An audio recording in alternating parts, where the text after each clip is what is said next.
Tick over on Instagram, and I did post on Instagram yesterday. Check it out. A picture of what the diamond painting looks like so far, because it's not on my desk today. I've made a lot of progress this past week, but it's Friday, and Friday's the day we get up out of our chairs. Ready? And we do the Friday dance, Friday dance, Friday dance. Ooh, ooh, ooh. Or if you do it to John Travolta. Okay, that's it. Anyhow, yes, I got the puzzle out. I had it out last Friday. Where we left off, let me show you. This is a puzzle designed by Josie Lewis. Yes, it's a gradient puzzle, and I'm really enjoying it. Now, after I soon figured out that the outline is all white, and I thought, oh dear, I panicked a little bit that the whole outside edge would be white. Well, not to fear, because each of the little pieces had like tips of the different colors. So putting this, the outside edge together was incredibly easy. Probably the easiest of any puzzle I've done. So we'll put that over there. So where I am is I'm starting on the outside edge. I don't want to pick it up because it'll probably fall apart. Yeah, we're not going to do that. I'll take a picture, put it up here. You can see where I am. Yeah, so I'm working on the outside edge. The color gradient goes from that light to dark in the middle, see, as you can see. So I'm working on the lighter colors, and then I'll get into the darker colors. And then on the board, I've separated it. I've got blues, purples, pinks, greens, yellows, orange. I still have a few puzzle pieces in the box, but not to worry.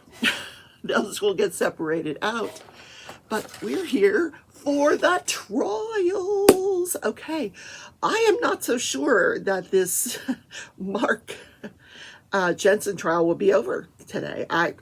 They keep coming up with more witnesses. So yeah, I thought surely they are done, but I was wrong. They're really swinging for the fences in this one. I think these attorneys really believe that he didn't do this, that she committed suicide.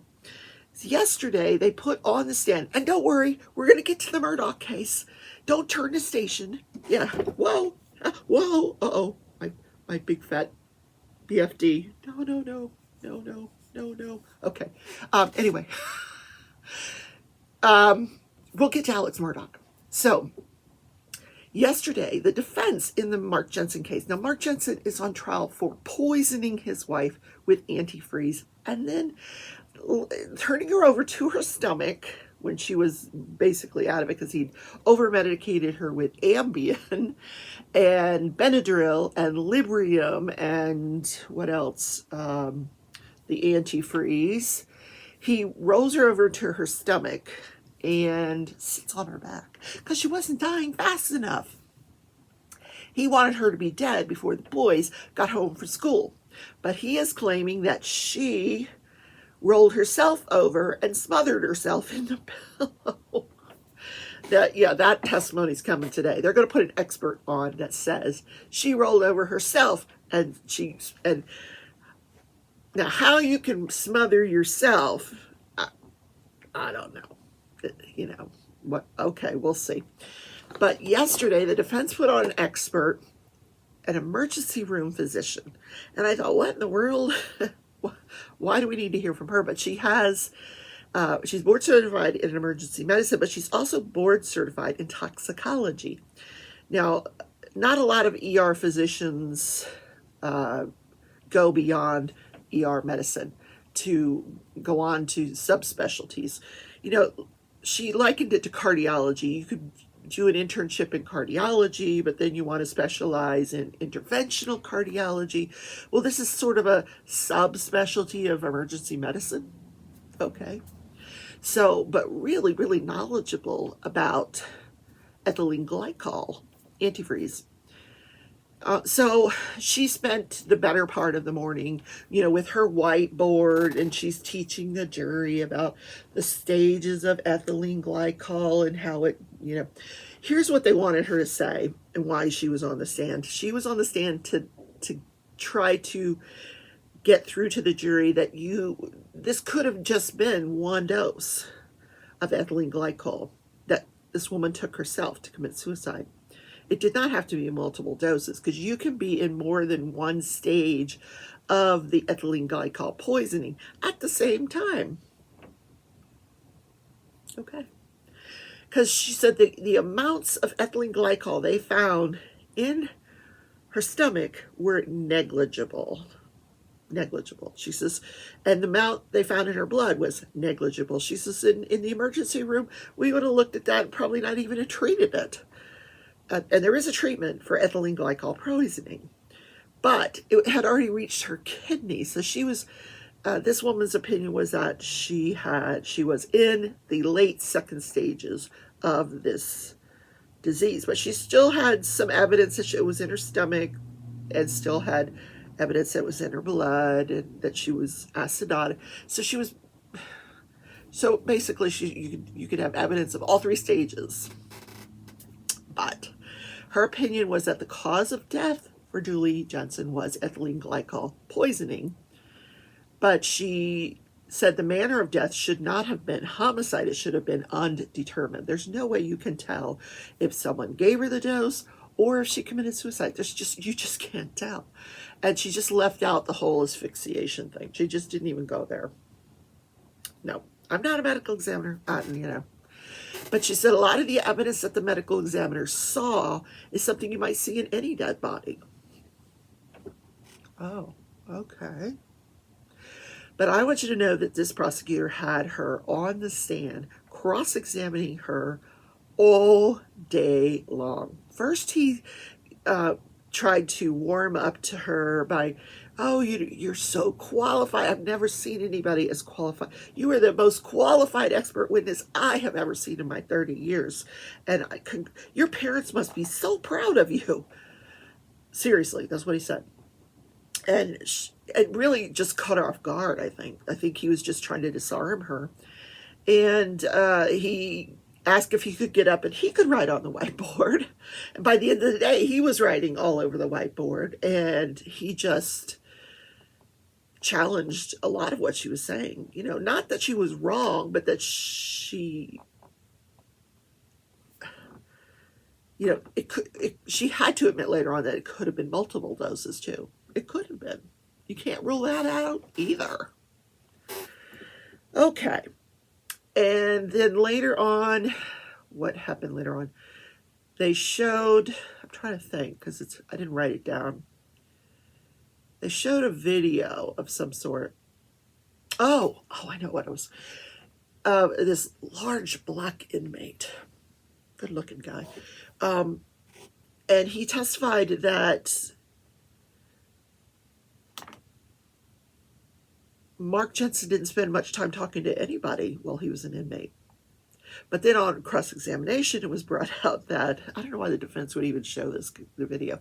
On cross-examination, it was brought out that, who did he spend most of his time talking to? And it was the other black man that got him to make phone calls and got him to, said that Mark was hiring him to do away, hide or kidnap Ed Klug so he wouldn't testify. So this is the guy who he did spend most of his time talking to. And that's what this guy testified to. So why would you even show that video? I have no idea. Okay. But I would be so surprised if this jury found Mark Jensen not guilty. I would be shocked. Absolutely shocked.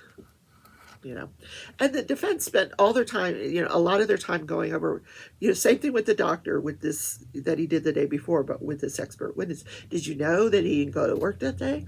Did you know that he was home with her all day and he didn't go to get her medical attention? Did you, yeah. How about that? Okay.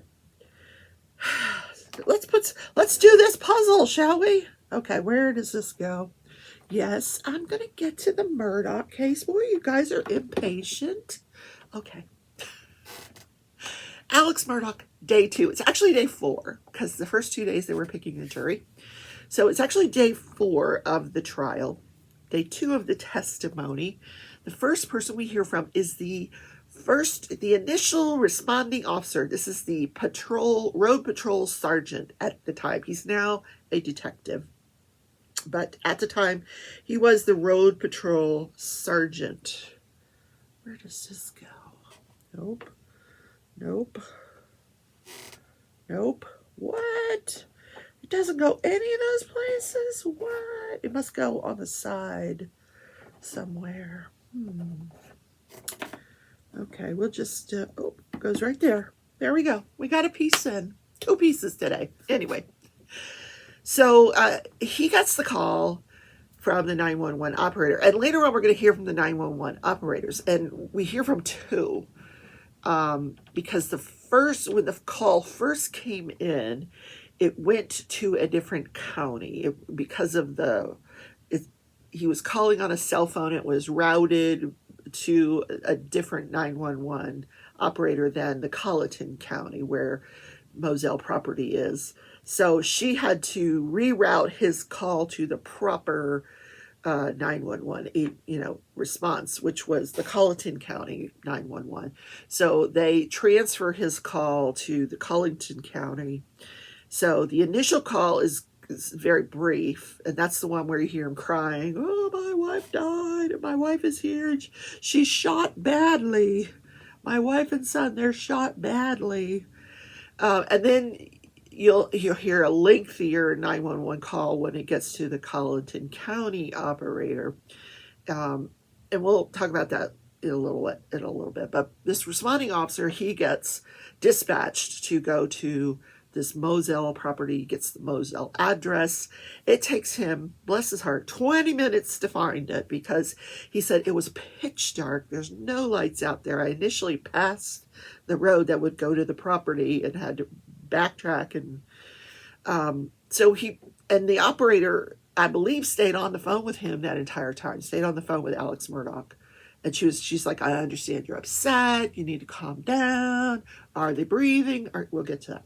Anyway, so the initial officer, he gets there, and he said Alex wasn't overly upset. There's no tears or anything, but you can hear him because they showed the body cam video. They didn't show it to us. We didn't get to see it because a lot of what's on that body cam video is very grisly.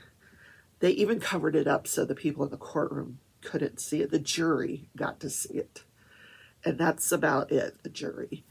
I don't know if it was on the monitors in front of the attorneys. Because it probably was because you could see the audience members, trying to see it. But, Buster was there. It was his girlfriend. Alex's brothers were there. And I don't know that they really wanted to see it. I wouldn't want to see my family members like that. So he gets on the scene. Alex he's acting upset, but he said there's just no tears or anything coming out of his eyes. He said that he saw Paul's body and saw that there was a large amount of blood there, but there was also a large amount of water around. Now, he said it had rained off and on that evening, but this was a very large amount of water. That rain would not have accounted for this amount of water that was around the body of Paul. Then he said he saw Maggie's body, so that there was also a large amount of blood around her head. Then Alex tells him, "I've got my shotgun. It's leaning up against my truck." So the officer asks him to turn around and make sure he doesn't have a weapon. And Alex points over to where his gun is. So the officer goes to where the gun is, and it's that large shotgun.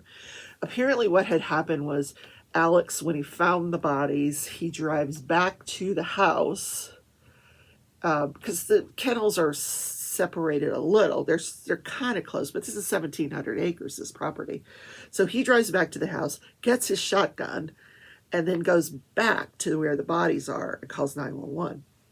Because the the officers, once he gets the shotgun, he puts it in his car, and then when SLED gets there, the South Carolina Law Enforcement Division gets there, he turns that rifle over to them for investigation. So he also noticed, this officer, that there were multiple tire tracks going in and out, and he says so to Alex, and Alex said, well, I came here, saw the bodies, I left, got my rifle, and came back. So that's all the tire tracks that I left. But this officer seemed to think there were more than that there. So Alex kept asking, are they dead? When are they going to get here, the ambulance people? This officer noticed that there was no blood on Alex that he could see. And what else? So he's a sergeant. So now other people are starting to arrive. South Carolina Law Enforcement Division is starting to arrive, and he's in charge of the scene until they get there. And you can hear him directing them to put up the yellow tape. So on cross-examination, he had to admit that, the water was around Paul's body, but it was also in the kennel. And he's like, don't you have to wash out kennels after a dog defecates? And he's like, I don't know. I don't have kennels. I have no idea. But, he's trying to put in the mind of the jury that Paul may have washed out the kennel before he died. I don't know. And that's why there's water there, which I guess that's a reasonable explanation. He also said, what'd you do to preserve those tire tracks? The multiple tire tracks? Nothing. Did you direct anybody to preserve those tire tracks? No. Now, whether South Carolina Law Enforcement Division did, I don't know. But he's got officers walking all over the place. And the defense attorney kind of pointed this out. You've got officers walking in and out of the kennel, right? Yeah. Did you go in and out? No, I didn't go in and out of the kennel. I had no need to go in the kennel. The only people that went in the kennel were people that need to get in, that had the reason to go in the kennel. And this whole time you could hear like this dogs barking in the background of this body cam footage. What else did he say?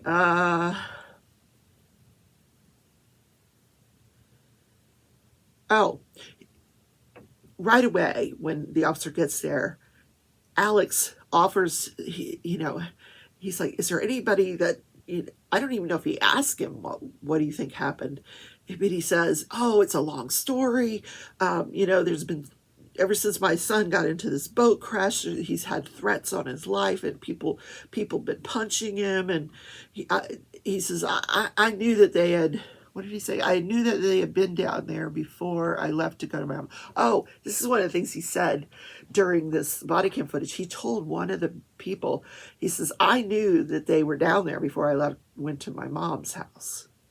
Did he? He called Maggie twice. She didn't answer. And then he texted Paul that he was going to go look for her.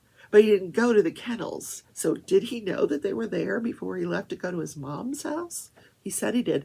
And then at one point when he's talking to this officer, he stops being upset when a firefighter walks by, and he's like, oh, hey, how you doing? And then he comes back. My God. Yeah. So that's the body cam footage. Then now we're on to the 911 tapes. So I really want to listen to those in depth over the weekend and bring you the pertinent part. I'm going to put them in here for you. I want to dissect them a little bit. I want to get into the minutia of these 911 calls because it's very important what we hear him say. Now, he had 3 interviews with law enforcement that we're going to see. I don't know if that will be today. If whatever happens today, I will also review that over the weekend, and I will bring you that on Murdoch Monday. I will also, hopefully, we're getting to the end of this Mark Jensen thing. I think, just guilty. Let's go. Guilty. I'm sure the jury feels the same way. Okay, ethylene glycol poisoning, I agree. Suffocation, or not suffocation, but asphyxia, let's go. He did it. Let's go. I'm sure by now that the Mark Jensen jury has figured out that this guy has been tried before, that he's been convicted before. Somehow this was overturned. Although they tried to keep all of that away from the jury, knowing that, you know what, about that,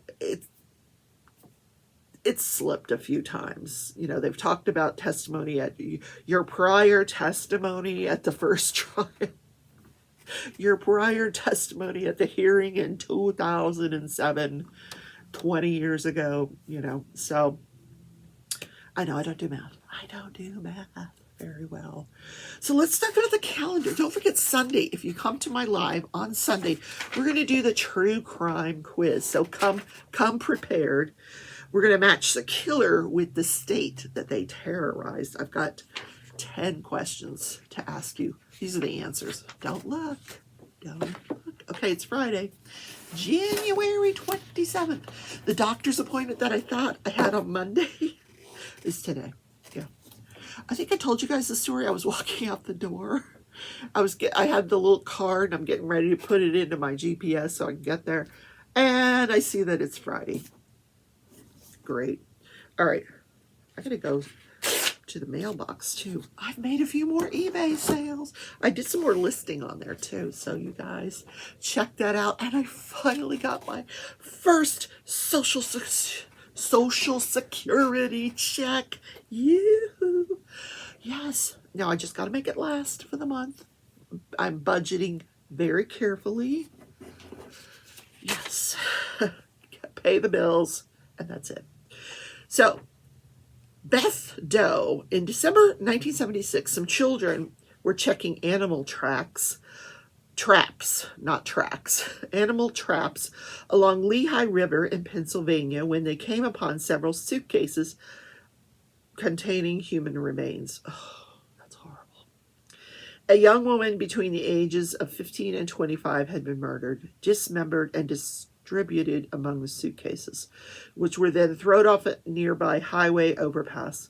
One of the suitcases contained a nearly full-term fetus among the woman's remains. Investigators chased several leads, but the case went cold, and the victim remained unidentified for nearly 45 years.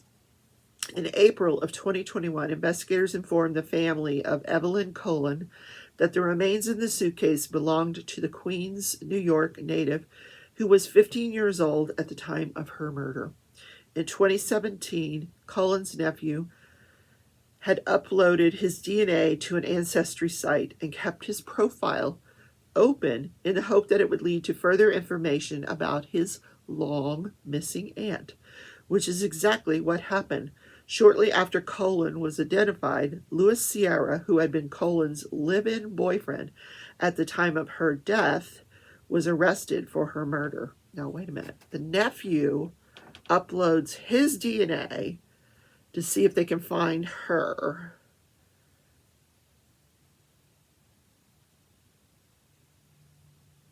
Oh, so it's because they had the body, so they had the DNA.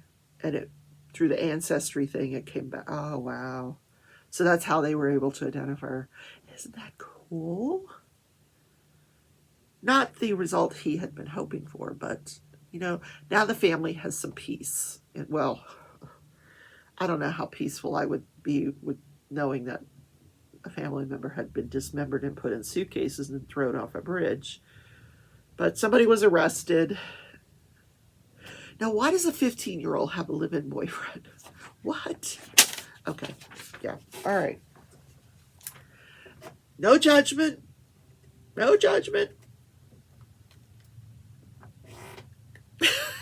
Okay. Oh, God. I haven't done this day in history in a long time. Let's look it up. Let's look up and see if, you know, if this is significant today. This day in history. Okay, let's find out what happened this day in history.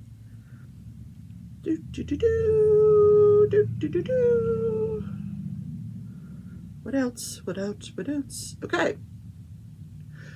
Future President Ronald Reagan serves in a film unit. Okay. John Lennon writes and records Instant Karma in a single day. In 1967, astronauts die. in a launch pad fire. Oh, what? Let's read that one. A launch pad fire during Apollo program tests at Cape Canaveral, Florida, kills astronauts Virgil Gus Grissom, Edward H. White II, and Roger B. Chaffee. An investigation indicated that a faulty electrical wire inside the Apollo 1 command module was the probable cause of the fire. The astronauts, the first Americans to die in a spacecraft, have been participating in a simulation of the Apollo 1 launch scheduled for the next month. The Apollo program was initiated by NASA following JFK's 1961 declaration of the goal of landing men on the moon and bringing them safely back to Earth by the end of the decade. The so-called moonshot was the largest scientific and technological undertaking in history. In December 1968, Apollo 8 was the first manned spacecraft to travel to the moon. On July 20th, 1969, astronauts Neil Armstrong and Edwin Buzz Aldrin Jr. walked on the lunar surface. In all, there were 17 Apollo missions and 6 lunar landings. How sad. That was 1967. Okay.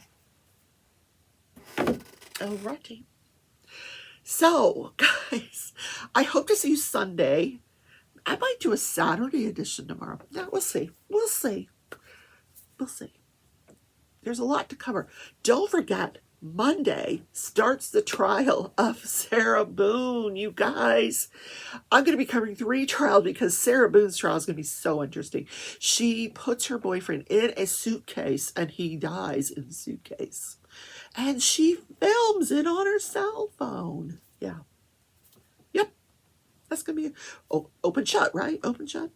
Her defense is going to be battered woman syndrome defense. So it should be interesting. I think I may have to break up the shows depending on the length. I'll probably do the Murdoch separately. But we'll see. We'll see. Okay. All right, guys. Have a great weekend. I hope to see you Sunday at 11 a.m. We're going to just talk about our crafts, talk about our week. We're going to do the true crime quiz, and I hope to see you then. I love you all. Have a great weekend. Take care. Bye.